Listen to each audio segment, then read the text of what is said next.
दोस्तों यह कहानी एक ऐसे लाचार और नपुंसक पति की है जो अपनी पत्नी की ज़रूरतों को पूरा नहीं कर पाता, जिस वजह से उसकी पत्नी को मजबूरन ही अपने नौकर के साथ ही अपने घर पर ही शांत होना पड़ता है।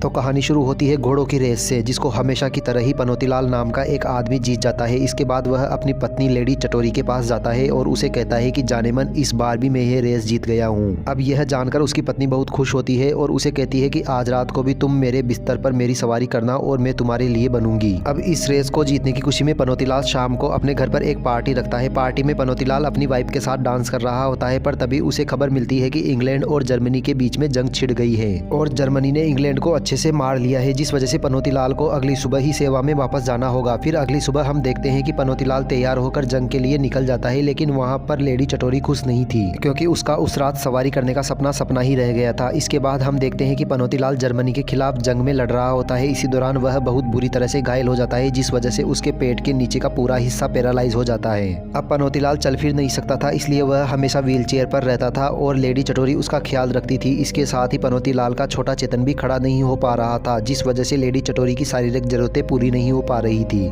फिर एक दिन पनौतीलाल लेडी चटोरी को कहता है कि तुम मेरी वजह से अपनी बाकी की लाइफ खराब मत करो। अगर तुम्हें कोई लड़का पसंद आता है तो तुम उससे प्यार कर सकती हो। इसके अलावा तुम उसके साथ मजदूरी भी कर सकती हो और तुम दोनों की मजदूरी से जो बच्चा पैदा होगा उसको मैं अपना वारिस बना लूंगा। लेकिन लेडी चटोरी उसे कहती है कि नहीं, मैं सिर्फ तुमसे ही प्यार करती हूँ और तुम्हारे अलावा मुझे कोई भी नहीं चाहिए। मैं अपनी उंगलियों से भी काम चलाकर खुश हूँ। अब वह दोनों आपस में बात कर ही रहे होते हैं कि तभी वहाँ पर पनौतीलाल का गेट कीपर पप्पू आता है। पनौतीलाल उसे कहता है कि तुम मुझे घर तक छोड़ दो, तो पप्पू उसे घर तक छोड़ने जाता है। इसी दौरान जब पप्पू की लेडी चटोरी पर नजर पड़ती है तो उसे लेडी चटोरी बहुत पसंद आती है और वहाँ से जाते वक्त वह बार बार मुड़ मुड़ कर उसे ही देख रहा होता है। फिर एक दिन पनौतीलाल की तबीयत अचानक खराब हो जाती है तो वह लोग तुरंत एक डॉक्टर को बुलाते हैं, पर वहाँ पर एक नर्स आती है जिसका नाम मिस रसीली होता है और वह पनौतीलाल का इलाज करने लगती है। फिर एक दिन पनौतीलाल लेडी को कहता है कि तुम पप्पू के पास जाकर पता करो कि मुर्गी ने अंडे अच्छे से दिए हैं या नहीं। अब लेडी पनौतीलाल की बात मानकर पप्पू के पास चली जाती है, जो कि जंगल के बीच में बनी हुई एक झोपड़ी में रहता था। लेकिन जब वह वहाँ पर पहुँचती है तो वह देखती है कि पप्पू पूरी तरह से नंगा होकर नहा रहा होता है। अब पप्पू की चीजें देखकर उसके तन बदन में आग लग जाती है और वह इमेजिन करने लगती है कि वह पप्पू के साथ वहीं पर ही मजदूरी कर रही है। अब क्योंकि लेडी के नीचे का पूरा गीला हो चुका था, इसलिए वह पप्पू से मिले बिना ही वापस घर आ जाती है और पनौतीलाल के पूछने पर वह बताती है कि पप्पू उसे मिला ही नहीं। फिर रात को जब लेडी सोने जाती है तो उसे बार बार पप्पू के ख्याल आने लगते हैं। अब लेडी चाहकर भी पप्पू को भुला नहीं पा रही थी और बस वह पूरी रात उसी के बारे में ही सोचती रहती है और उसको इमेजिन कर करके अपने मौत के कुएं में उंगली डालने लगती है। अब अगले दिन पनौतीलाल फिर से लेडी को अंडे देखने के लिए भेजता है और इस बार जब वह पप्पू के पास जाती है तो पप्पू उससे ठीक से बात नहीं करता, क्योंकि पप्पू लेडी चटोरी की हरकतों से समझ गया था कि वह उससे अपने सूखे कुएं में पानी भरवाना चाहती है। लेकिन पप्पू नहीं चाहता था कि उन दोनों के बीच में ऐसा कुछ भी हो, क्योंकि वह था तो उनके घर का एक नौकर ही।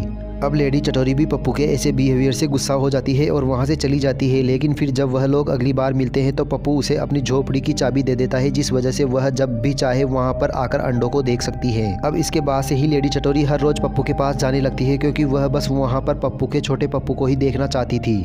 फिर एक दिन जब पप्पू लेडी को अंडों से निकले हुए चूजे दिखाता है तो लेडी चटोरी उसको देखकर रोने लगती है। तो पप्पू उससे पूछता है कि क्या हुआ, तो वह बताती है कि उसका कोई भी बच्चा नहीं है और पनौतीलाल की हालत को देखकर लगता है कि अब कभी होगा भी नहीं, क्योंकि अगर वह लाख कोशिश भी कर ले तो वह चाहकर भी अपने छोटे पप्पू को तैयार नहीं कर पाएगा। अब यह बात सुनकर पप्पू उसके पास जाता है और उसे गले लगा लेता है। अब क्योंकि उन दोनों के अंदर ही आग भड़कने लगी थी तो वह दोनों एक दूसरे के करीब आते हैं और वहीं पर ही दबा दबा कर मजदूरी करना शुरू कर देते हैं। पर मजदूरी के बाद लेडी चटोरी को बहुत गिल्टी फील हो रहा था, इसलिए वह भागकर वापस अपने घर पर आ जाती है। लेकिन तभी हम देखते हैं कि इस दौरान मिस रसीली भी उसे पप्पू के पास से आते हुए देख लेती हैं। अब ऐसे ही कई दिन बीत जाते हैं और बहुत दिनों तक लेडी चटोरी पप्पू से नहीं मिलती। वह पप्पू को प्यार तो करने लगी थी, पर इसके साथ ही उसे यह भी लगने लगा था कि यह सब करना गलत है। दूसरी तरफ पप्पू भी लेडी को देखने के लिए तड़प रहा था और रात भर मुट्ठियां मारकर उसे याद करता था। फिर एक दिन जब सारी हदें पार हो जाती है तो वह लेडी चटोरी को देखने के लिए उसके घर तक आ जाता है, लेकिन उसे लेडी चटोरी वहां पर नहीं दिखती, पर मिस रसीली उसे भी वहां पर देख लेती है। फिर एक दिन लेडी चटोरी जब घर से बाहर बैठी थी तो पप्पू उसके पास आता है और उससे पूछता है कि क्या हमने कुछ गलत किया है। जिस पर लेडी चटोरी उसे कहती है कि नहीं, हमने कुछ गलत नहीं किया। तभी पप्पू उसे अपने साथ जंगल में ले जाता है, जिसके बाद वह दोनों वहाँ पर फिर से दबा दबा कर मजदूरी करना शुरू कर देते हैं। फिर इसके कुछ दिनों बाद लेडी चटोरी फिर से पप्पू के पास जाती है और उसे कहती है कि मुझे एक बच्चा चाहिए। तो पप्पू उसे कहता है कि फिर पनौती लाल का क्या होगा, जिस पर लेडी चटोरी कहती है कि पनौती लाल की ऐसी की तैसी, मैंने पनौती लाल से पहले ही बात कर ली थी कि वह एक बच्चा चाहता है और वह उसे अपना वारिस भी बना लेगा। आगे पप्पू उसे पूछता है कि क्या पनौती लाल को हमारे बारे में पता है, जिस पर लेडी चटोरी कहती है कि नहीं। पप्पू उसे कहता है कि अगर उसे पता चला, तो लेडी चटोरी उसे कहती है कि मुझे पता है कि जब पनौती लाल को पता चलेगा तो वह क्या बोलेगा, पर अब मैं तुम्हारे बिना नहीं रह सकती। अब पप्पू भी बच्चों के लिए मान जाता है और वह लेडी चटोरी को कहता है कि मैं चाहता हूँ कि तुम एक रात मेरे साथ मेरे केबिन में बिताओ। दरअसल मैं चाहता हूँ कि हम 1-2 घंटे के लिए मजदूरी न करके पूरी रात लगातार मजदूरी करें। इसके बाद जब लेडी घर आती है तो मिस रसीली को उसके बालों में से घास का तिनका मिलता है, जिसको देखकर वह समझ जाती है कि इसका उस झोपड़ी वाले के साथ अफेयर चल रहा है। लेकिन इस सब के बावजूद भी लेडी चटोरी उससे मिलना नहीं छोड़ती और वह उसे कहती है कि मैं एक रात तुम्हारे साथ तुम्हारे घर पर रहूंगी। वह उसे यह भी कहती है कि मैं तुम्हारी पत्नी बनने के लिए भी तैयार हूँ, लेकिन मैं पनौती लाल को नहीं छोड़ सकती क्योंकि उसे मेरी जरूरत है। फिर पप्पू उसे कहता है कि अगर पनौती लाल को हमारे बारे में पता चला तो तुम उसे हमेशा के लिए खो दोगी, क्योंकि मैं एक नौकर हूँ और कोई भी ऐसा नहीं चाहेगा कि एक नौकर का बच्चा वारिस बने। अब लेडी चटोरी जब उससे मिलने वापस घर पर आती है तो उसे आते आते शाम हो जाती है। घर आकर वह देखती है कि पनौती लाल घर के बाहर ही बैठा होता है। लेडी चटोरी उससे पूछती है कि तुम बाहर क्या कर रहे हो, तो पनौती लाल कहता है कि मैं सनसेट देख रहा हूँ। यहाँ पर पनौती लाल ऐसा दिखाता है कि जैसे उसे कुछ पता ही नहीं है, पर पनौती लाल को लेडी चटोरी और पप्पू के अफेयर के बारे में पता चल चुका था और यह काम किया था उस कमीनी मिस रसीली ने। अगली रात पनौती लाल के सो जाने के बाद लेडी चटोरी पप्पू के पास जाती है, जहाँ पर वह दोनों एक घर में जाते हैं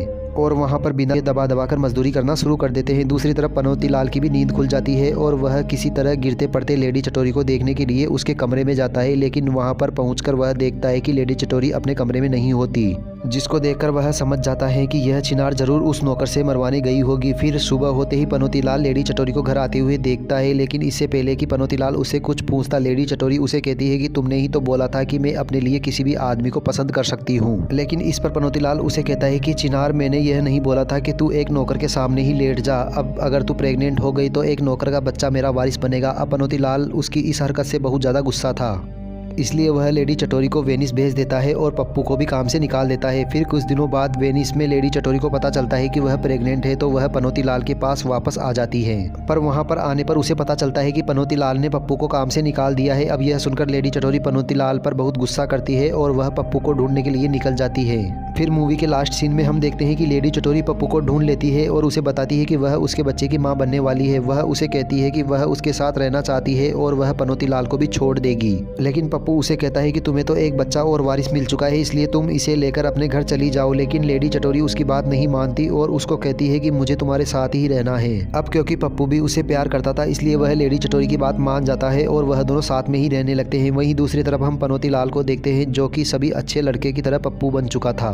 और इसी के साथ ही यह कहानी यही खत्म हो जाती है। दोस्तों, यह मूवी आपको कैसी लगी? अगर वीडियो पसंद आई हो तो चैनल को सब्सक्राइब कर दीजिए और वीडियो को लाइक कर दीजिए। मिलते हैं अगली मूवी के साथ, तब तक बने रहिए हमारे साथ हमारे चैनल पर।